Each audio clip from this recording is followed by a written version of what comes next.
చలనలోపం ఉన్నవారు వాళ్ళు రోజువారీ కార్యక్రమాల్లోనే కాకుండా అభ్యసించడంలో సాధారణ పిల్లవాడి కంటే వెనుకబడి ఉంటారు. వీరికి పని పట్ల విముఖత అంటే ఇష్టం లేకపోవడం, భయం, అనాదరణ, భద్రతా రాహిత్యం ఎక్కువగా ఉంటుంది. అంటే చలనశక్తి అసామర్థ్యాలు వ్యక్తి వికాసాన్ని ప్రభావితం చేస్తాయి.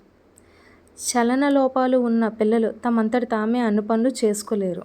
ఇతరుల మీద ఆధారపడి ఉంటారు. వీరు మానసిక, ఉద్వేగ, సాంఘిక సమస్యలను ఎదుర్కొంటూ ఉంటారు. సమాజం వీరిపై సానుభూతి ప్రదర్శిస్తుంది.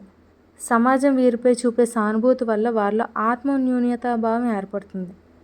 కొంతమంది శారీరక వికలాంగుల్లో ఆత్మస్థైర్యం ఎక్కువ. ఇలాంటి వారు ఎలాంటి పరిస్థితినైనా అధిగమించి తమ లక్ష్యాన్ని సాధించగలరు.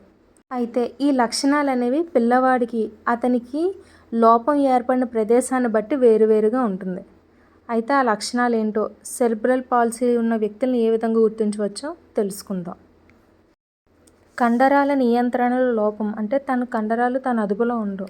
మెడను నిలపలేకపోవడం, తలను పైకి ఎత్తలేకపోవడం, శరీర కదలికలను నియంత్రించలేకపోవడం, కాళ్ళను కత్తెరలాగా పెట్టడం, కదలికల్లో సమస్యలు ఎదుర్కోవడం, మాట్లాడడంలో, వస్తువులను పట్టుకోవడంలో కండరాలు బిగుతుగా ఉండడం, చొంగ కార్చడం, కాళ్ళు మడవడం, చాచడం చేయలేకపోవడం, చెవి, కళ్ళు, స్పర్శ, భాషలకు సంబంధించిన గ్రహణ సమస్యలు, బోర్లా పడడం, పాకడం మొదలైన చలనాత్మక ప్రవర్తనలు సాధారణ సమయంలో కంటే ఆలస్యంగా జరగడం, మూర్ఛలకు గురి కావడం, శ్వాస పీల్చడంలో ఇబ్బందులు ఎదుర్కోవడం, ఆహారం తీసుకోవడంలో సమస్యలు, కండరాల బిగువు మొదలగునవి ఈ మస్తిష్క పక్షవాతం యొక్క లక్షణాలు.